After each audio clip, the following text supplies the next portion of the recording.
participle, it is an advanced level of discussion to verbs. Verb से advance level का जो discussion है वो है पार्टिसिपल्स का. सभी को पता है, एवरीबडी नोस वर्ब की जो बेसिक फॉर्म्स होते हैं वो कौन कौन होते हैं. तो सभी को पता है वर्ब क्या है. वर्ब क्या है? एनी एक्शन और any activity is called verb. Sentence में कोई भी काम क्या है? वर्ब है. जैसे इस समय आप लिख रहे हैं तो लिखना क्या हुआ? मैं एक्सप्लेन कर रहा हूँ तो एक्सप्लेन करना क्या हुआ? मैं सोच रहा हूँ, सोचना क्या हुआ? तो वर्ब अगर सेंटेंस में है तो उसे हम लोग क्रिया हिंदी में कहते हैं या काम कहते हैं. ठीक है. एंड वर्ब के फॉर्म्स कितने होते हैं?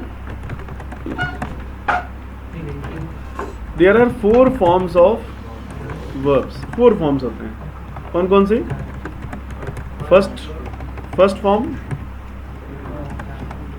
Second form, third form and ING form. तो ये होते हैं वर्ब के फॉर्म्स. और इनको जनरली हम लोग इनकी पहचान जनरली हम लोगों के दिमाग में रहती है. जैसे अगर आपसे कहा जाए वर्ब की फर्स्ट फॉर्म तो आपके दिमाग में क्या आता है? कुछ आता है?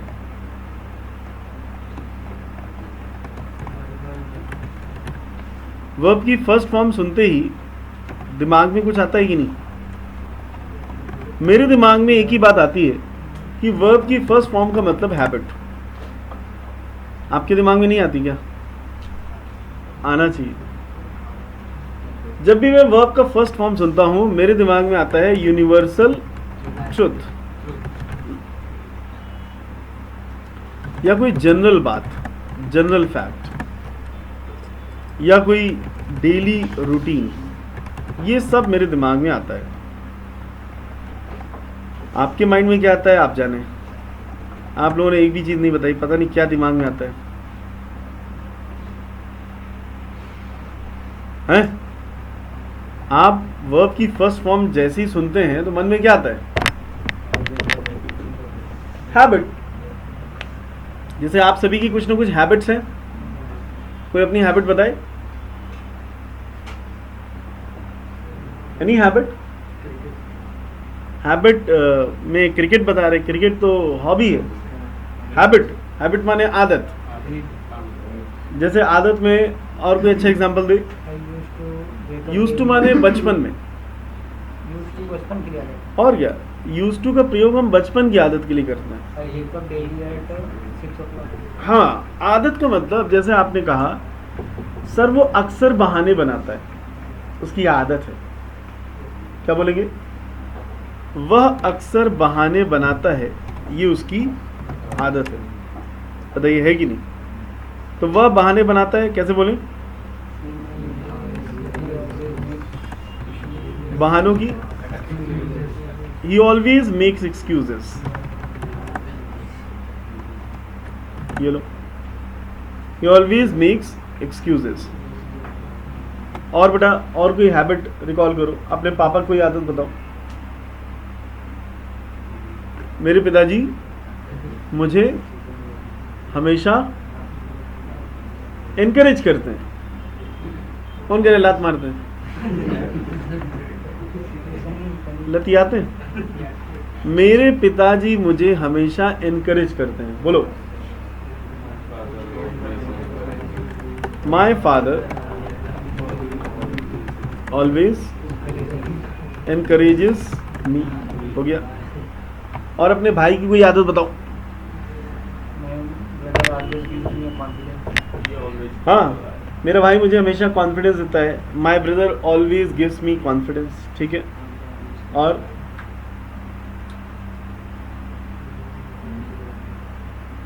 मेरा भाई मेरी इंस्ट्रक्शंस को फॉलो करता है,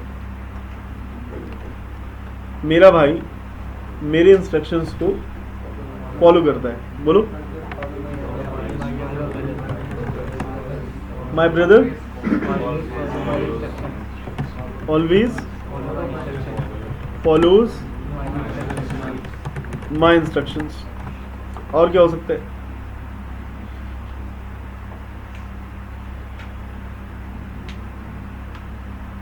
आपकी और कोई habit?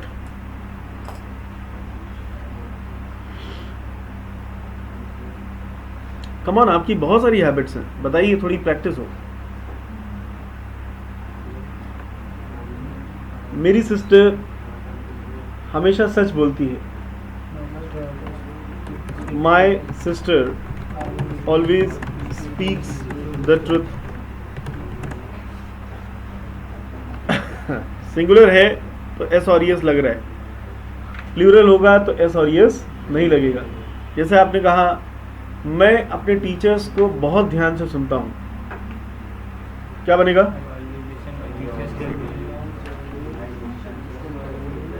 I always listen to my teachers very carefully.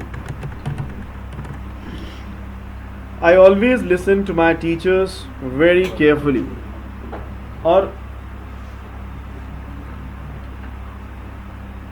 अब जैसे मैंने कहा जनरल बात, तो जनरल बात का एग्जाम्पल क्या हो सकता है? जनरल बात का मतलब जो बात ना आपसे जुड़ी हो ना किसी व्यक्ति विशेष से जुड़ी हो, एक जनरल बात है। जैसे आपने कहा बच्चे एयरफोर्स का फॉर्म भरते हैं, फिर उनका कॉल लेटर आता है, फिर वो रिटन एग्ज़ाम देते हैं, फिर उनका मेडिकल टेस्ट होता है, इंटरव्यू होता है, मेरिट बनती है और उन्हें नौकरी मिल जाती है। अब ये बात आपने कैसी कही? जनरल ना, इसमें आप हैं ना कोई और है। तो बोलिए, बच्चे एयरफोर्स का फॉर्म भरते हैं, students fill the form of Air Force. उन्हें कॉल लेटर मिलता है, गॉड नहीं, they get the call letter, they get the call letter। वो रिटन एग्जाम में अपीयर होते हैं,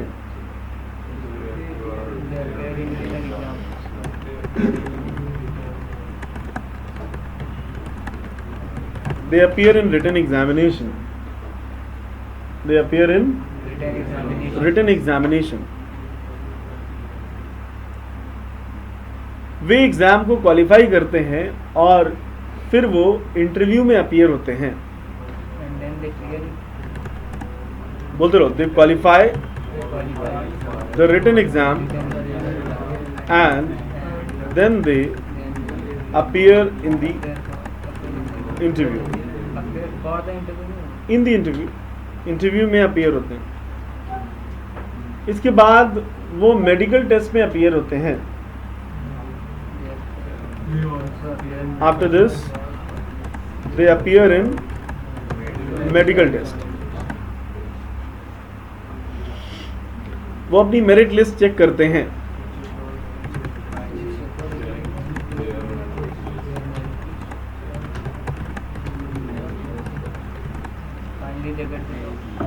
और उन्हें नौकरी मिल जाती है। Finally they get the job. बताइए बच्चों, जनरल है कि नहीं?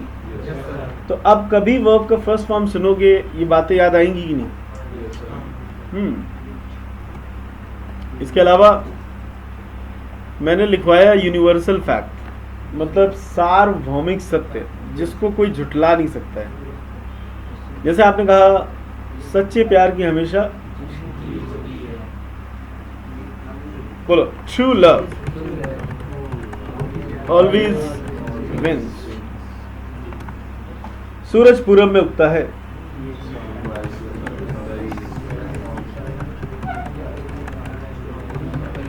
और पश्चिम में छिपता है।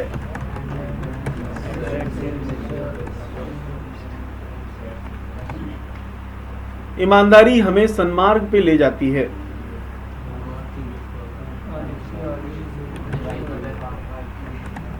Honesty takes us to the right path.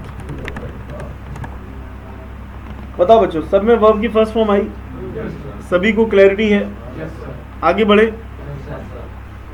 अब आते हैं सेकंड फॉर्म में। सेकंड फॉर्म का प्रयोग कब होता है?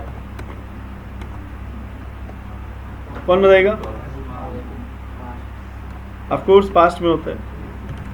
To show indefinite actions in past. Second form of the verb past में आती है। और किस लिए आती है?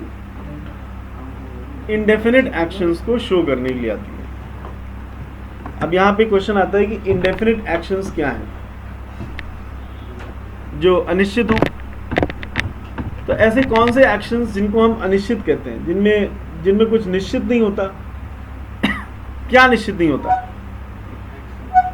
एक्शन जैसे एक सेंटेंस मैंने लिया, कल मैंने अपना सेल्फ इंट्रोडक्शन लिखा और मेरे दोस्तों ने मेरा सेल्फ इंट्रोडक्शन चेक किया। आई वॉज रिटन गलत है। बोलो, कल मैंने अपना सेल्फ इंट्रोडक्शन लिखा।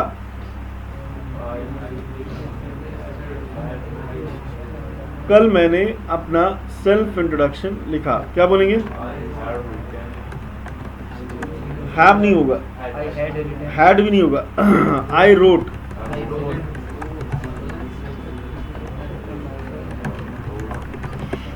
अच्छा ये बताइए, आई हैड रिटन क्यों नहीं होगा? मतलब ये आई हैड रिटन कह रहे थे तो मैंने इनको मना कर दिया। हाँ, वो बात तो सही है कि हैड के साथ वर्ब का थर्ड फॉर्म आ रहा है, लेकिन एक प्रश्न मन में आता है कभी कभी कि I wrote my self introduction और I had written my self introduction में क्या डिफरेंस है? तो उसमें थर्ड फॉर्म आ रही है भाई वो मुझे भी दिख रहा है ना? लबरू मत बनो, लॉजिकल आंसर।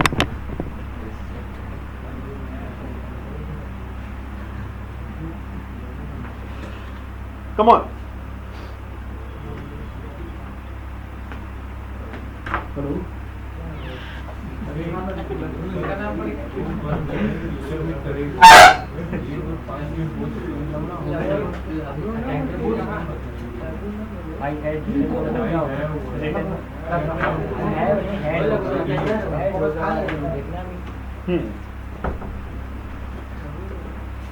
तो प्रश्न है I wrote my self introduction और I had written my self introduction में क्या डिफरेंस है?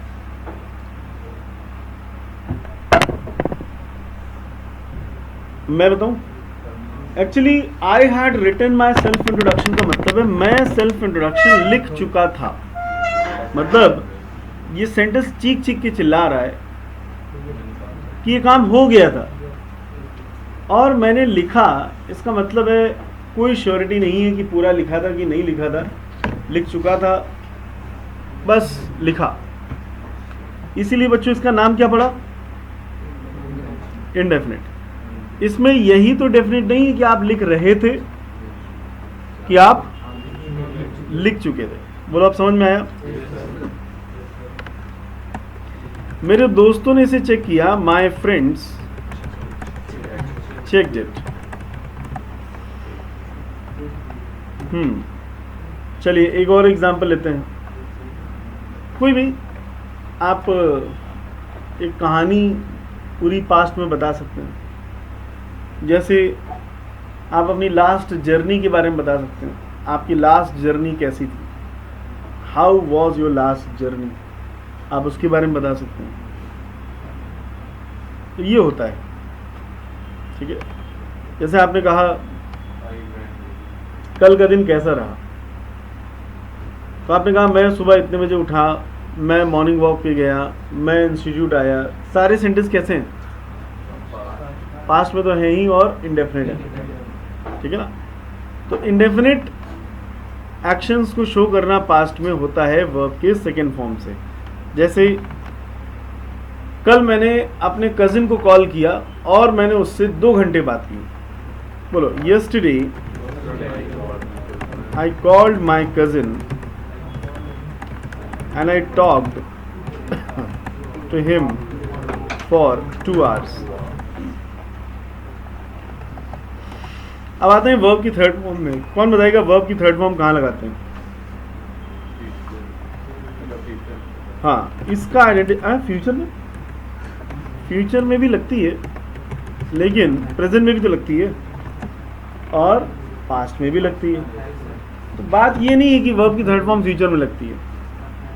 हाँ, और परफेक्ट एक्शंस कौन होते हैं? जिनमें काम खत्म हो जाता है। To show completed action, whether it is present, past और future, कहीं भी आए, मुख्य इसका जो पहचान है वो यही है, काम का खत्म होना। जैसे आपने कहा मैं ये टॉपिक 2 बार पढ़ चुका हूँ, क्या बनेगा? I have studied this topic 2 times। उसने मुझे इन्फॉर्म कर दिया था इसके बारे में। तो उसने मुझे इन्फॉर्म कर दिया था।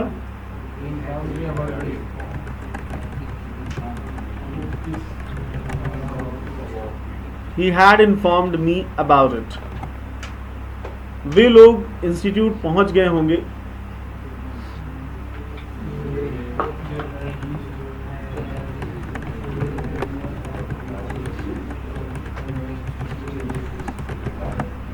है ना, अब तक वो इंस्टीट्यूट पहुंच गए होंगे।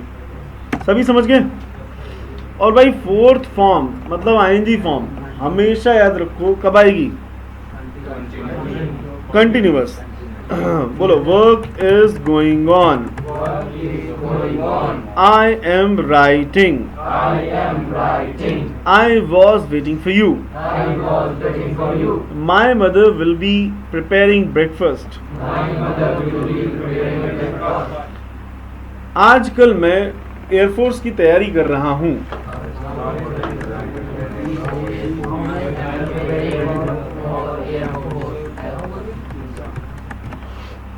वो तुम्हारे बारे में पूछ रहा था।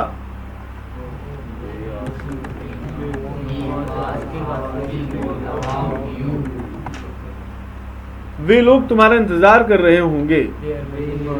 They will be।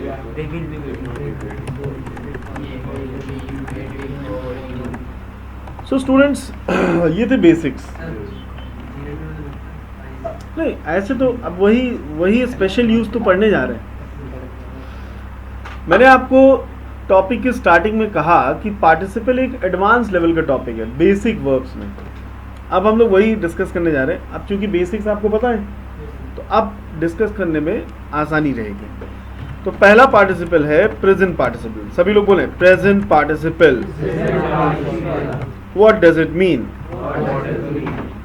Present participle का क्या मीनिंग है?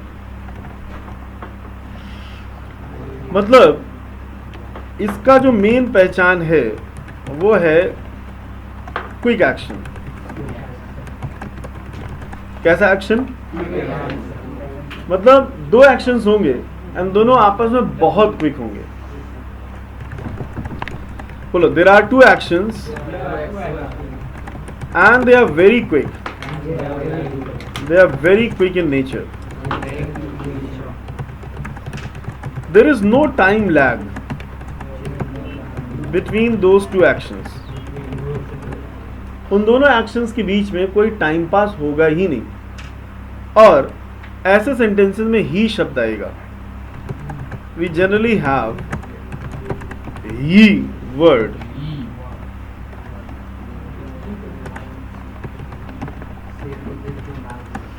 in such sentences। जैसे आप लोग पतंग उड़ाने में कहते हैं छूते ही काट दी,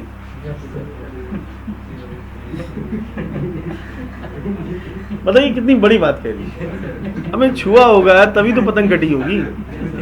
आप कितना क्विक एक्शन दिखाना चाह रहे हैं कि पूरा छुआ भी नहीं हो रहा। मैंने इसे कई बार सुना है, वो छूते ही काट दी। अतिशयोक्ति है कि नहीं? जैसे आपने कहा आपसे मिलकर मुझे अच्छा लगा। अब देखिए दो काम है, मिलना और अच्छा लगना। अब ऐसा नहीं कि मिले फिर 3 घंटे बाद भी अच्छा लग रहा है, तुरंत ही अच्छा लगेगा। तो ऐसे सेंटेंसेस में जो फर्स्ट सेंटेंस होता है उसमें हम लोग आईएनजी फॉर्म लगाते हैं।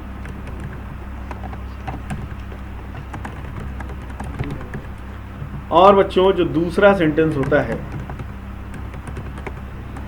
उसमें हम as per the category of sentence चलते हैं। किसके अनुसार चलते हैं? कैटेगरी के अनुसार, जैसा सेंटेंस का कैटेगरी हो। बोलो समझ में आया? जैसे आपने कहा कि हाँ, seeing a snake I ran away। एक सांप को देखते ही मैं भागा। ऐसा नहीं मैं पहले 2 मिनट सोचा ला, थोड़ा सोच लूं, फिर लगा वे भागो। पुलिस को देखकर चोर भागे। बोलो seeing the police the thieves ran away। ये दवा खाते ही मेरा बुखार उतर गया, मतलब दवा ने तुरंत काम करना शुरू कर दिया।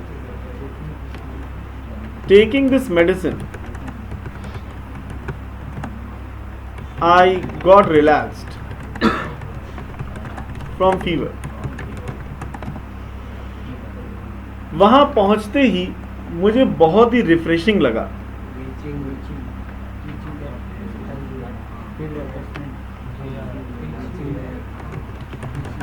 Reaching there, I felt very refreshing। ये सुनते ही वो बेहोश हो गया।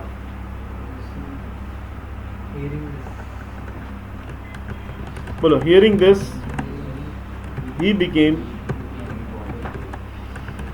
unconscious।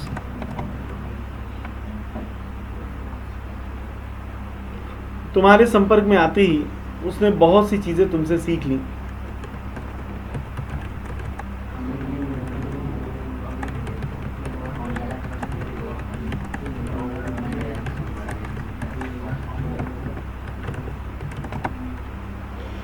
राइट? तो ये है इसका मेन पार्ट। सभी को समझ में आया? क्या कुछ एग्जाम्पल अपने मन से देना चाहोगे? बटन ऑन करते ही उसकी लाइट जल गई। Switching it on, it started blinking.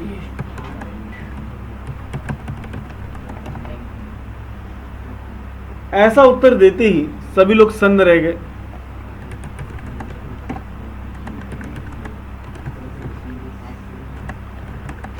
सन्न करना मतलब स्टंट।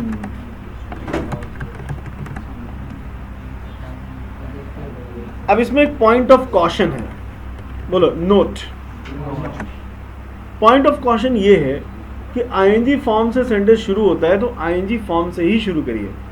अगर आपने जरा सा रिवर्स किया तो सेंटेंस मीनिंगफुल ना होकर मीनिंगलेस हो जाएगा। एक बेस्ट एग्जांपल दें। जैसे I saw many dead soldiers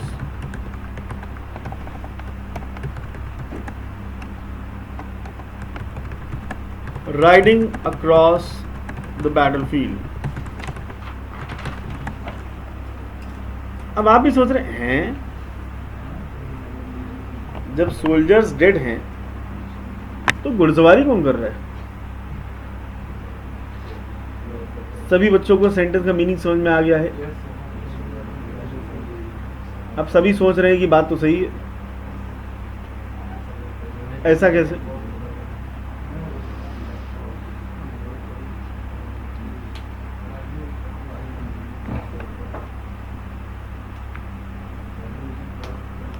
अब आप इसे जरा सा करेक्ट करिए।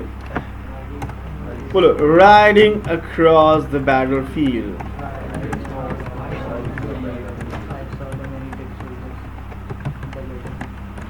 I saw many dead soldiers.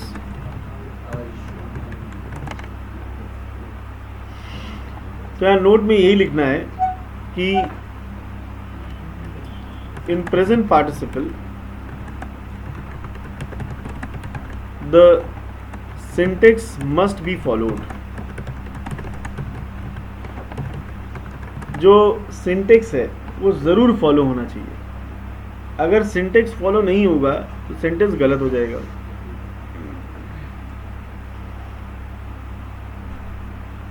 और सिंटेक्स क्या है? फर्स्ट सेंटेंस, बोलो, first sentence begins with ING form,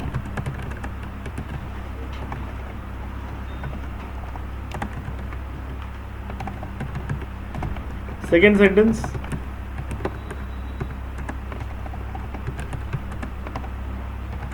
as per the category. बोलो, क्लियर है मामला? तो ये सिंटेक्स जरूर फॉलो हो, ये यहाँ पे जरूरी है। क्या हम लोग पास्ट पार्टिसिपल में चलें? अब हम लोग बढ़ते हैं पास्ट पार्टिसिपल में।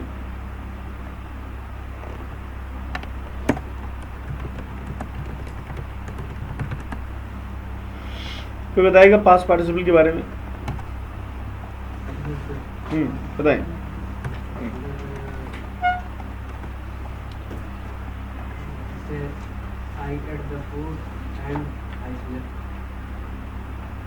पास्ट पार्टिसिपल में क्या है? V3 is equal to adjective. ये है, क्या है? V3 is equal to adjective, इतना ही है। मतलब the third form of the verb becomes the adjective of a noun. pronoun नहीं, noun का ही ऑब्जेक्टिव बनेगा। जैसे मैं अक्सर कहता हूं, आपका सेलफोन, आपके सेलफोन में लिखा होता है मिस की गई कॉल्स, रिसीव की गई कॉल्स, डायल्ड की गई कॉल्स, भेजे गए एसएमएस, डिलीट की गई फाइल्स, सेलेक्ट किए गए कैंडिडेट्स, रिजेक्ट किए गए कैंडिडेट्स, इनवाइट किए गए गेस्ट, धुले हुए कपड़े, एंड सो ऑन। इस तरह से आपके अदर सेंटेंसेस में। बोलो, समझ में आया? तो अगर मान लो कहीं ये कहना है कि मैं धुले हुए कपड़े पहनता हूं, तो क्या बोलेंगे? I wear washed clothes. मैंने सेलेक्ट की गए कैंडिडेट्स को 2 महीने ट्रेन किया।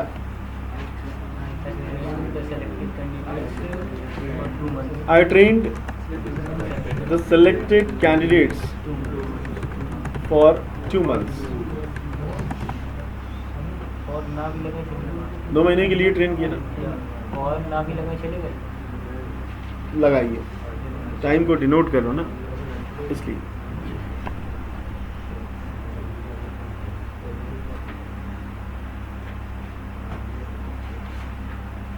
इसी तरह से आप बहुत सारे सेंटेंसेस बना सकते हैं। जैसे आपने कहा मैंने कवर किए गए टॉपिक्स को रिवाइज किया, क्या बनेगा?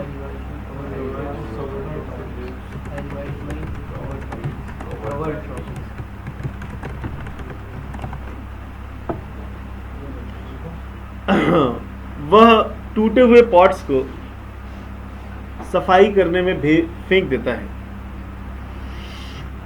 वो टूटे हुए पॉट्स को या गमलों को सफाई करते समय फेंक देता है। उसकी आदत है। तो थ्रो माने फेंकना होता है, तो क्या होगा? He throws all the broken pots while cleaning the house.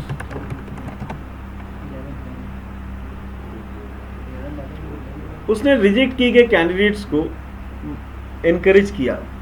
He encouraged all the rejected candidates. He encouraged all the rejected candidates.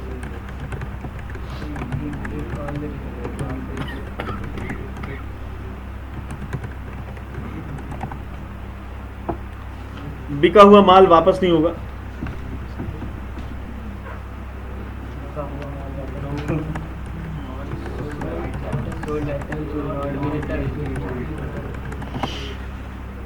Repair किया हुआ पंखा ज्यादा दिन नहीं चलेगा।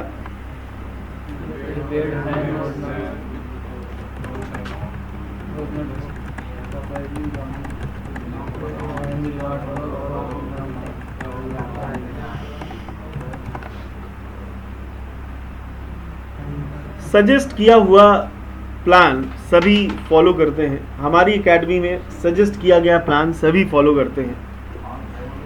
In our academy also, everyone follows our scientific plan. Follow the scientific plan.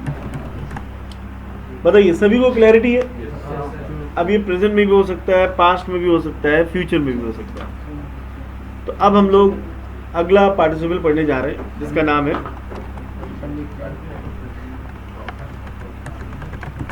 कोई guess? हाँ बताएं।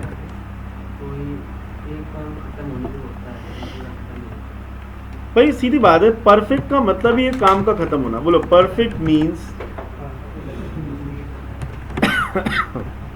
Completion of a task. Perfect का मतलब क्या है? Completion of a task. काम का कंप्लीट होना की क्या है? परफेक्ट है।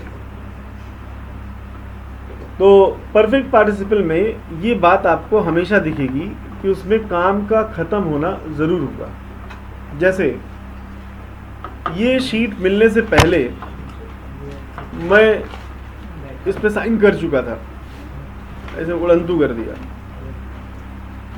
तो इस सेंटेंस में साफ साफ जाहिर है कि मैं साइन कर चुका था। इस बात को मैं हाईलाइट करते हुए कहना चाहता हूँ। बोलो, I had signed, I had already signed it. तुम लोगों के साइन करने से पहले, before you all signed it. बोलो, क्लियर है? इसका एक दूसरा तरीका है हैविंग। बोलो, जैसे आपने एक सेंटेंस बोला, इस सेंटेंस को हम लोग 3 तरह से बोल सकते हैं। जैसे आपने कहा क्लास अटेंड करने से पहले मैंने पुराने टॉपिक को रिवाइज किया, तो इसको हम लोग 3 तरह से बोल सकते हैं। I had revised the topic before I attended the session. Clear है? I had revise the topic before I attended the session. इसके बाद है having attended the session I revised the topic. इसके बाद है क्या? Before attending the session I had revised the topic. बोलो अभी क्लियर है? तो तीनों तरह से हम इन सेंटेंस को बना सकते हैं। मुख्य बात क्या है? कार्य का खत्म हो जाना। तो आप लोगों को याद होगा ये जो सिंटेक्स है ये बहुत ही पुराना सिंटेक्स है। इसे हम लोग कह सकते हैं कन्वेंशनल तरीका। कैसा तरीका? मतलब पुराना तरीका। जैसे डॉक्टर के आने से पहले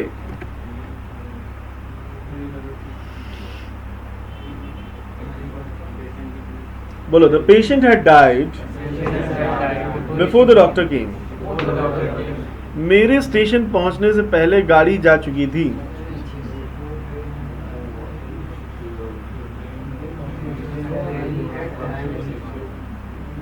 नहीं, जा चुकी थी। बोलो the train had left before I reach the station.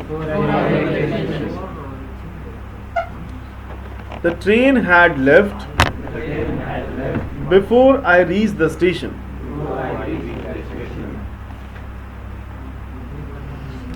और ये वाला जो सिंटेक्स है ये प्रेजेंट पार्टिसिपल परफेक्ट पार्टिसिपल का ही है जो आपने अभी सीखा। तो इसमें हमेशा ध्यान रखना हैविंग प्लस V3। क्या ध्यान रखने की बात है? Having plus V3। और ये आपका थोड़ा सा हैंडी तरीका है। हैंडी मतलब चलता हो, हैंडी वे मतलब ये सबसे ज़्यादा यूज होने वाला है। बिफोर प्लस आफ्टर के बाद आईएनजी लगाना। अगर सब्जेक्ट एक ही है तो आप प्रेफर यही करते हैं, ना कन्वेंशनल फॉलो करते हैं ना परफेक्ट फॉलो करते हैं, प्रेफर आप यही करते हैं। जैसे बोलने से पहले मैं सोचता हूँ, आई थिंक बिफोर स्पीकिंग, या मैंने बोलने से पहले सोच लिया था बिफोर आई स्पीक। वो आई तो लगेगा ही। बोलने से पहले मैंने सोच लिया था, I had thought before I spoke, या before speaking I had thought, है ना? तो हैंडी तरीका है कि नहीं? सबसे ज़्यादा हैंडी तरीका यही है। तो ये था सेशन पार्टिसिपल के ऊपर। और परफेक्ट पार्टिसिपल में आप और सेंटेंसेस बना सकते हैं, keeping this fact in mind कि उसमें काम पूरा हो गया था, वो भी पास्ट में। जैसे आपने कहा ये टॉपिक पढ़ने से पहले हम ऑलरेडी बुक को रेफर कर चुके थे। तो 3 तरीके से बनेगा। हम बुक को रेफर कर चुके थे। We had referred the book before we studied this topic। और दूसरा तरीका having studied, having referred, जो काम पहले पूरा हुआ वो having से बनेगा। having referred the book we studied this topic। और before studying this topic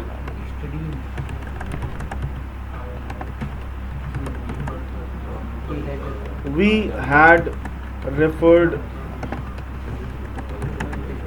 this book। सभी को क्लैरिटी है? तो this was all about participles. आपका होमवर्क है कि आप इस पे ज़्यादा से ज़्यादा सेंटेंसेस बनाएं और इसका सिंटेक्स समझें।